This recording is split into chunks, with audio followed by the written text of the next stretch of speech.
السلام علیکم ګرانو زده کوونکو، ستړي مشئ په دې هیله چې جوړ او روغ به یاست. موږ او تاسې د درسونو لړۍ راپیلوو. په دغه اوله ویډیو کې اول درس کې به موږ او تاسې د ساینس په تعریف او همدارنګه د هغې په طبقه بندي باندې بحث کوو. نو موږ او تاسې راځو. ساینس چې دی هغه د لاتیني کلمې ساینشیا څخه اخیستل شوی دی. ساینس له ساینشیا څخه اخیستل شوی دی. ساینشیا په لاتین کې وایي پوهې ته. چیش ته وایي؟ پوهې ته ویل کېږي.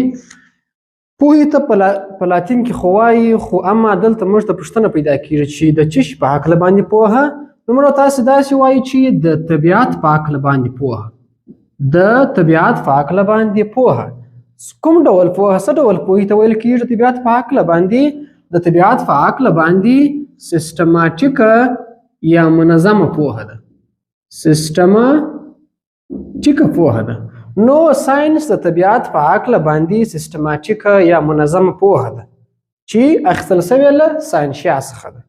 نو موږ تاسې اوس د ساینس داسې تعریف کولی شو چې ساینس په لغت کې پوهې ته ویل کېږي او په اصطلاح کې د طبیعت په هکله باندې سیستماټیکې پوهې ته ساینس ویل کېږي.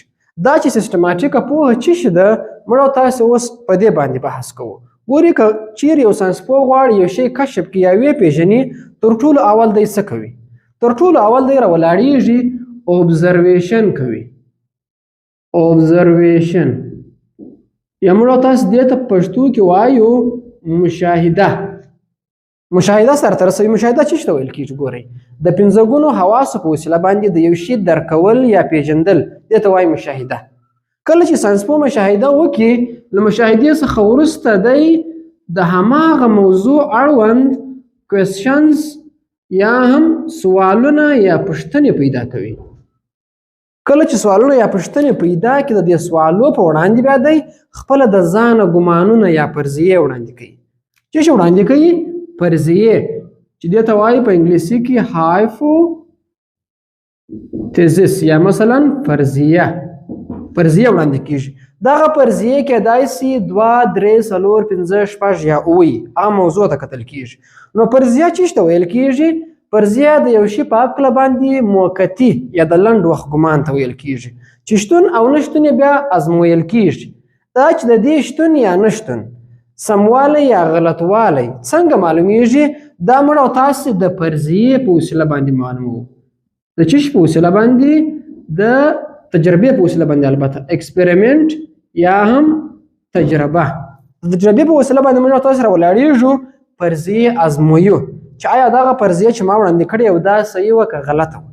کله چې زه د دې تجربو په وسیله باندې دغه فرضیې وازمویم، نو که چیرې مثلا هغه غلطې وختې نو دا رد سوې، خو که چیرې سمې وختې د تجربو په برکت سره موږ او تاسې څه پیدا کوو؟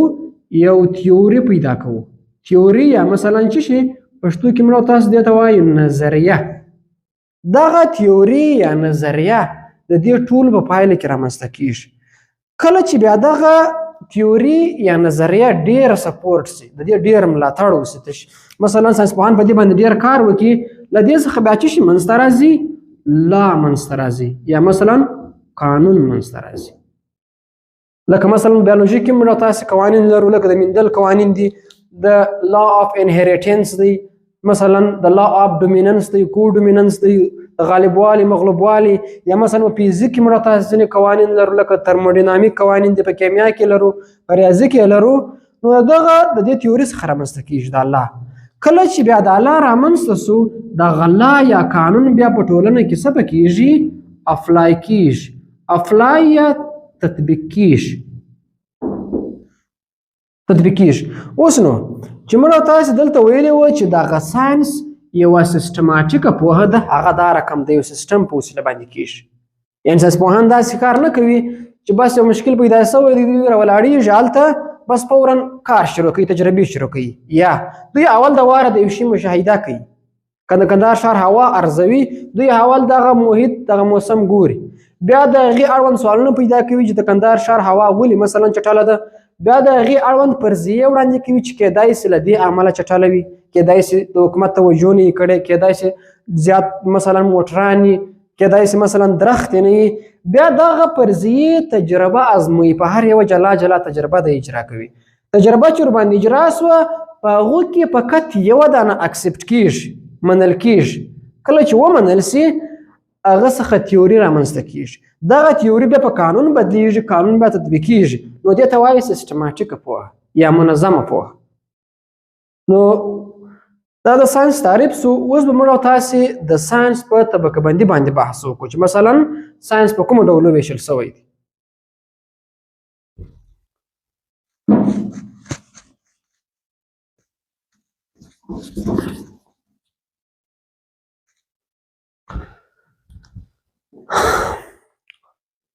د ساینس ډولونه. ساینس موږ او تاسې تعریف کړی دی.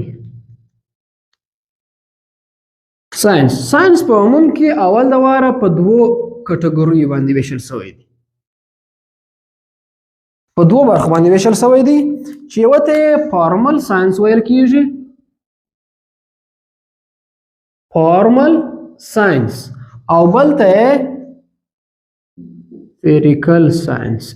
امپیریکل ساینس موږ او تاسې په پښتو کې وایو تجربوي ساینس، او دې ته موږ او تاسې وایو رسمي ساینس. رسمي ساینس. فارمل یا رسمي ساینس کوم ساینس ته ویل کېږي؟ دا هغه ساینس دی چې فقط په تعریفو، سمبولو او نښو باندې مثلا ولاړ. په دې کې ډېره استفاده له چی څخه کېږي؟ په دې کې مثلا ساده تعریفونه دي یا مثلا سمبولونه دي یا نښې دي، او ځینې ساده چی دي؟ قوانین دي. په دې ساینس کې له دې شیانو څخه استفاده کېږي چې مثالونه یې موږ تاسې ورکولی شو. د مثال په ډول باندې په دې ساینس کې څه شی راځي؟ ریاضي راځي، ریاضي. یا مثلا په دې ساینس کې څه شی راځي؟ منطق راځي، یا موږ تاسې په انګلیسي کې ته وایو لوجیک. او یا مثلا په دې کې احصایه هم راځي، یا سټیسټکس موږ تاسې ورته وایو. نو دا په دې کې فقط ساده شیانو څخه استفاده کوي، تجربې ته چندانې په دې کې اړتیا نشته. او دوم ډول یې چې هغه امپیریکل ساینس دی یا تجربوي ساینس دی، تجربې ته اړتیا لري، دا بیا په خپل ځان کې په دوو نورو برخو پسې ویشل سوی دی. په دوو برخو ویشل سوی دی چې یوه ته موږ تاسې وایو سوشل ساینس، سوشل ساینس، او دا بل ته موږ تاسې وایو نیچرل ساینس. سوشل ساینس اول وایي. سوشل ساینس هغه ساینس دی چې د ټولنې ترمنځ اړیکې، د هغوی خوی، عادات، دا ټول تر څېړنې لاندې نیسي. په دې کې څه کېږي؟ اړیکې، مثلا د هغوی عادات، کلتور، رواج، دا ټول په دې کې څېړل کېږي. د مثال په ډول باندې په دې سوشل ساینس کې موږ تاسو څه ویلی شو؟ د مثال په ډول باندې ارواپوهنه، ارواپوهنه په دې کې راځي. یا مثلا په دې کې سوشیولوژي یا ټولنپوهنه هم په دې کې راځي، ټولنپوهنه. او یا مثلا په دې کې اقتصاد هم راځي، سیاست هم په دې کې راځي. دا ټول په دې سوشل ساینس کې مطالعه کېږي. خو نیچرل ساینس بیا هغه بیا د طبیعي نړۍ په هکله باندې موږ تاسو ته بحث کوي، د طبیعي نړۍ په هکله باندې موږ تاسو ته بحث کوي. نیچرل ساینس بیا خپله په درو نورو برخو پسې ویشل سوی دی. په څو برخو ویشل سوی دی؟ په درو برخو باندې ویشل سوی دی چې اول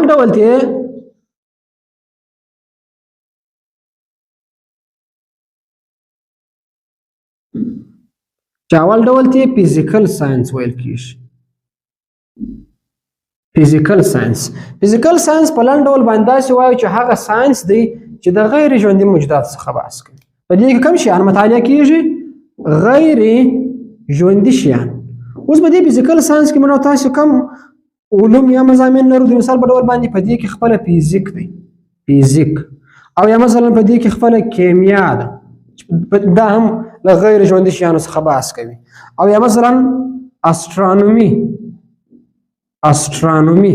اوس ګورئ په فزیک کې موږ تاسو د میټر او انرژي څخه بحث کوو، په کیمیا کې موږ تاسو د مادې له خواص څخه بحث کوو، په استرانومي کې موږ تاسو مثلا د ستورو کائنات په دې اړه باندې بحث کوو. نو ګر غیر ژوندي شیان دي. او دوم ډول چې دی هغه بیا بایولوژیکل ساینس دی.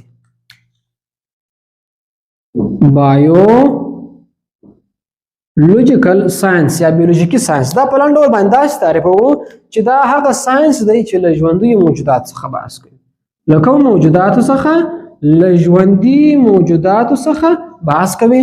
خپله دغه بایولوژیکل ساينس بیا په 3 برخو پسې ویشل سوی دی چې په هغو کې یو زولوجي ده.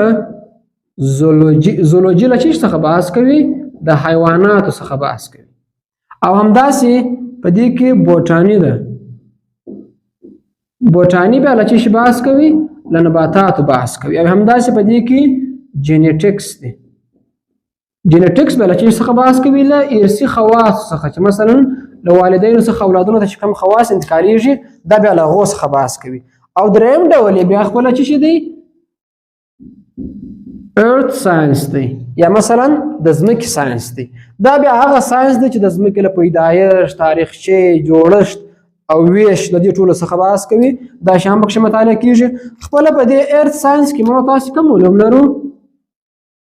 مثال په ډول باندې خپله په دې کې جیولوجي موږ تاسو پیژنو چې هغه علم دی چې د ځمکې له تاریخچې، پیدایښت، منشا له هغې له جوړښت څخه بحث کوي. او یا همداسې په دې کې مثلا جغرافي یا جغرافیه چې موږ تاسو وایي دا هم په دې ساينس کې راځي چې د ځمکې له خارجي یا مثلا د هغې له ویش څخه بحث کوي. او یا مثلا موږ تاسو په دې کې یو بل شی هم لرو چې هغه پالیونتولوژي. پالیونتولوژي بیا هغه علم دی چې د فوسیلونو څخه بحث کوي. او یا مثلا یو بل شی موږ تاسو په دې ساينس کې لرو چې هغه څه شی دی؟ اوشنوګرافي. دا بیا د بحرونو له جوړښت، بیولوژیکي او کیمیاوي جوړښت څخه بحث کوي. نو دغه زموږ او ستاسې د ساينس ډولونه دي چې مثلا ساينس څنګه طبقه بندي سوی دی. په راتلونکي ویډیو کې به موږ او تاسې د 9م صنف بیولوژي لومړی درس پیلوو.